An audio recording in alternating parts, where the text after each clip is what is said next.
সংবিধানে উপরাষ্ট্রপতি ও উপপ্রধানমন্ত্রী পদ রাখা সহ ৬২টি সংস্কার প্রস্তাব দিয়েছে দেশের অন্যতম রাজনৈতিক দল বিএনপি। মঙ্গলবার দুপুরে বিএনপির স্থায়ী কমিটির সদস্য সালাউদ্দিন আহমেদের নেতৃত্বে ২ সদস্যের একটি প্রতিনিধি দল সংবিধান সংস্কার কমিশনের প্রধান অধ্যাপক আলী রিয়াজের কাছে এসব প্রস্তাবের লিখিত কপি জমা দেয়। পরে সাংবাদিকদের সঙ্গে আলাপকালে সালাউদ্দিন আহমেদ জানান, বিএনপি সংবিধানের ৬২ জায়গায় সংশোধনের প্রস্তাব জমা দিয়েছে, যা তফসিল সহ নানা বিষয়ে বিস্তৃত।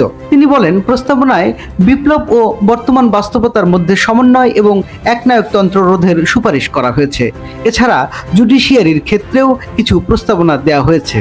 বিএনপির নীতি নির্ধারক বলেন, উপরাষ্ট্রপতি এবং উপপ্রধানমন্ত্রী পদ রাখার প্রস্তাব রয়েছে।